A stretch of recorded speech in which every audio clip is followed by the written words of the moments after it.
Health की शुरुआत होती है अच्छे खाने से, और हम खाते वही हैं जो हम अपने घर में लेके आते हैं।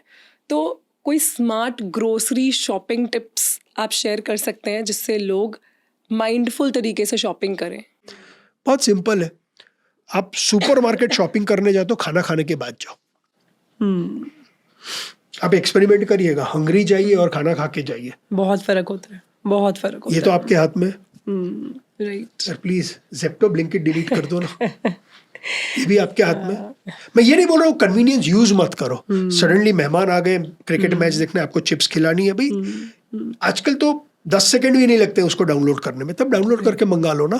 जेप्टो मना नहीं करेगा, लेकिन अगर वहाँ है तो वो फिर आदत है, वो फिर प्रॉब्लम है। मैं बोलता हूँ एक ऑडिट तो करो खाली, पिछले हफ्ते आपने कितनी, खाली जेप्टो खोलो, ब्लिंकिट खोलो, जोमैटो खोलो, स्विगी खोलो, खाली आपकी ऑर्डर हिस्ट्री देख लो, आपको पता चल जाएगा। एंड मैं हमेशा ये बोलता हूँ कि what gets measured gets managed. Right एक बार आपने वो देख भी लिया ना, आप चौकन्या हो जाओगे। राइट। तो जब वेइंग स्केल में खड़े होके तब दिखता है वेट 90 किलो, तो एक झटका लग जाता है। वो झटका जरूरी है। और भगत सिंह की एक पिक्चर थी, अजय देवगन ने काम किया था, उसमें भगत सिंह और राजगुरु जाके पार्लियामेंट में बॉम्ब फेंकते हैं। तो उसको कोर्ट में पूछा जाता है कि आपने बॉम्ब क्यों फेंके, बोलता है बहरों को जगाने के लिए धमाके की जरूरत होती है। तो जब आप मेजर करोगे वो धमाका होगा आपकी जिंदगी में। दूसरा यार, इसको घर पे मत लाओ ना यार। आपके बच्चे को चिप्स खाना प्लीज दो, गर्मी में उसको बोलो जाओ जाके ले आओ बगल की दुकान से, वो निकलेगा ही नहीं। अगर आप ले आते हो तो फिर आप कंज्यूम करोगे। हमारी वैल्यू सिस्टम, खाना वेस्ट तो नहीं होना चाहिए। राइट। दूसरा बोलते हैं यार ये बाय वन गेट वन से दूर रहो। हाँ, फ्री देख के हमको पता नहीं क्या हो जाता है, हम सब कुछ भूल जाते हैं। एक कहावत है कि there is no such thing as free lunch. 1929 में यूएस में डिप्रेशन आया, राइट। तो बहुत गरीबी थी, तो एक बेचारा डाइनर था, रेस्टोरेंट जैसा था, उसको भी बिजनेस बढ़ाना था। उसने बाहर में लिख दिया कि हैव 2 beers लंच फ्री। लंबी लाइन लग गई, सबको अपनी जैसी आदत फ्री तो छोड़ने का थोड़ी, सब घुस गए। बाहर निकल रहे थे, देखा यार मैं गया था 2 बियर पीने में, तो 6 बियर पी के निकला। तो वो रेस्टोरेंट ओनर ने सारे खाने में एक्स्ट्रा नमक मिला दिया। तो जितना ज्यादा नमक उतनी आपको प्यास लगेगी, तो भाई बियर ज्यादा पिया। वहां से ये कहावत शुरू हुई, there is no such thing as free lunch. ये buy one get one, there is nothing free in this world. वो आपको आदत लगा रहे। Right right right. एक बार आदत और लग ये गई। ज्यादातर इस तरह के offers bye one get one आपको जंक और प्रोसेस्ड फूड पे ही मिलेंगे, कभी सब्जियों फ्रूट्स पे इस तरह के ऑफर्स नहीं होते। बोलिए आपके फ्रूट वाले को यार 1 किलो संतरे के साथ 1 किलो फ्री दे, वो कभी नहीं देगा। ये हमेशा जंक फूड पे ही आएगा, क्योंकि वो इस चीज को अफोर्ड करते हैं। उन्हें पता है आज हम ये ऑफर देंगे, कल को इंसान और ज्यादा खरीदेगा मेरे से। सो मैंने डोपामिन के ऊपर बहुत काम किया है। डोपामिन एक न्यूरोट्रांसमीटर है जिससे एडिक्टिव बिहेवियर शुरू होता है। सो आपने पहली बार जब आइसक्रीम खाया तो वो जो फीलिंग थी,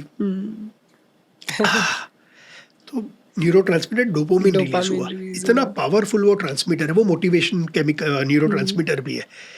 एक बार आपको डोपामिन की आदत लग गई, जब आप दारू की बात करते हैं एडिक्ट्स की, डोपामिन सर्किटरी, ड्रग्स की बात करते हैं डोपामिन सर्किटरी, सीरियल किलर्स की बात करते हैं डोपामिन सर्किटरी भी। एक बार वो आदत, एक बार वो एक्सपीरियंस मिल गया ब्रेन को, अब मेरे को वो एक्सपीरियंस दोबारा दोबारा दोबारा दोबारा दोबारा दोबारा चाहिए। सीरियल एंटरप्रेन्योर्स देखेंगे जिनको आदत ही है वेंचर के ऊपर वेंचर के ऊपर वेंचर के ऊपर वेंचर करने की, एवरी वेंचर डोपामिन, शुगर के पीछे डोपामिन हिट। ये पूरी एडिक्टिव बिहेवियर के पीछे डोपामिन है।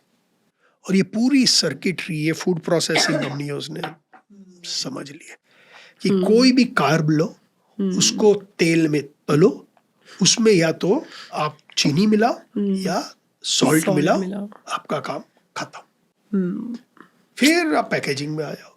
2 साल की बच्ची फ्रेंड की आई थी, ब्रेकफास्ट में मैंने चुपचाप किसी के घर से कॉर्नफ्लेक्स मंगाया जिसमें कार्टून के कैरेक्टर्स थे, खाली रखा उधर, और 2 बच्चों ने लिया। इस लड़की को पता भी नहीं है कॉर्नफ्लेक्स क्या है, अपनी जिंदगी में देखा भी नहीं है, लेकिन वो कार्टून कैरेक्टर्स के अंदर में है, वो मेरे को चाहिए। उसने डब्बा हाथ में लिया हराम कसम है मैं उससे वो डब्बा छीन पाया। 2 या 3 बार उसको लेने की कोशिश, उसने पूरा घर सर पे उठा लिया। मेरे को ये कार्टून कैरेक्टर वाला खाना खाना है। क्या क्या उन्होंने बनाया ये इंडस्ट्री को यार, अनबिलीवेबल। और टारगेट बेचारे बच्चे। हेल्थ किसकी जा रही है? बच्चों की जा रही है। मैं तो देखता हूँ राइट, आज IVF की इंडस्ट्री करीबन 7-7.5 हजार करोड़ की हो गई है। बच्चे नहीं हो रहे हैं। वो पेरेंट्स की विडंबना आप देखें तो यार दुख होता है, आंसू आते हैं। इतनी मेहनत से बच्चे हो रहे हैं यार, और उस बच्चे को आप किस तरह खाना खिला रहे हैं? वो तो यार बच्चे को तो नहीं पता, वो रिस्पॉन्सिबिलिटी तो आपकी है ना दोस्त। इंडिया में लॉज फूड को लेकर, स्पेसिफिकली हेल्थ को, फूड को लेकर बहुत ज़्यादा काम करने की ज़रूरत है। बहुत ज़्यादा। मैं एक कोई स्टडी पढ़ रही थी, 1997 में WHO ने डिक्लेयर किया था कि obesity is a disease. Correct. अभी 2023 में यूरोपियन कमीशन ने भी इसको चेंज कर दिया कि obesity is not a risk factor, it is a disease. Correct. India में अभी भी ओबेसिटी को डिसीज़ नहीं माना जाता है, इसको सिर्फ एक रिस्क फैक्टर की तरह देखा जाता है। तो जब लॉज में ही, हमारे रूल बुक्स में ही चीज़ों को ठीक से डिफाइन नहीं किया जा रहा, तो हम जो एक्सपेक्ट कर रहे हैं कि लोगों में अवेयरनेस होगी तो वो सही एक्शंस लेंगे, जब हम उसको एक्नॉलेज करने के लिए नहीं तैयार, तो हम कैसे सही एक्शंस लेंगे? आपको पता है number 1 reason for cancer is smoking causes cancer. ये वर्ड कॉजेज बहुत इंपॉर्टेंट है। साइंस में कॉजेलिटी एस्टेब्लिश करना बहुत डिफिकल्ट होता है, जहाँ आप 100% श्योर हो कि इससे ये होता है। आपको पता है सेकंड रिस्क फैक्टर क्या है? ओबेसिटी। कैंसर के लिए cancer drives 13 types of obesity. अगर आप टीनेज बच्चों की बात करें, अगर आपका टीनेज बच्चा मोटा है, 80% गर्ल्स को PCOS है, ओबीस बच्चे को। आज दुनिया में ऑलमोस्ट 50% किड्स ओबीस है। चाइल्डहुड में जब हम बड़े हो रहे थे ओबेसिटी दिखती नहीं थी, आज बच्चों में ओबेसिटी है। राइट। चाइल्डहुड ओबेसिटी तो इंडिया में मल्टी फोल्ड्स बढ़ रही है, इतनी ज़्यादा बढ़ रही है कि आगे आने वाले 10 सालों में हर 4 में से एक बच्चा ओबीज होने वाला है। सोचिए, which is, I mean, imagine करके देखना ही इतना अजीब लगता है कि हर 4 में से एक बच्चा ओबीज होगा, ओवरवेट होगा। मतलब क्या फ्यूचर होगा हमारे देश का। 75% ओबेसिटी इज हेरिडिटरी। ओके, तो सोचिए अगर आपके बच्चे ओबीज हैं, वो बड़े होके भी ओबीज ही रहेंगे। अगर वो ओबीज है तो ये जीन ऑन हो गया है, वो जाके जब ये लोग अपने बच्चे पैदा करेंगे तो उनके बच्चे भी मोटे होंगे। तो आप तो एक पूरा जनरेशन बना रहे ओबीस पीपल का। So true. आज इंडिया की मीडियन एज 29 साल है, 29 ईयर्स। आज हमारी पर कैपिटा GDP इनकम $2700 है। सबको पता अगले 20-25 साल में इंडिया शायद चाइना के बराबर होगा या ओवरटेक करेगा।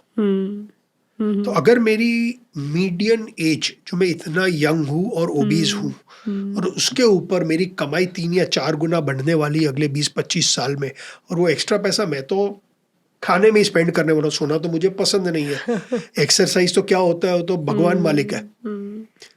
तो जस्ट इमेजिन, हमारे यहाँ इंडिया में health care cost is 4% of GDP, US में 14% ऑफ GDP है। क्यों prime minister Narendra Modi Asian games में जाके बोलते हैं कि मोटापा कम करो? बट मैं वही बोलता हूँ यार, मोटापा कम, पहले तो डिजीज तो डिक्लेयर कर दो यार। हाँ, एक्नॉलेज तो हो।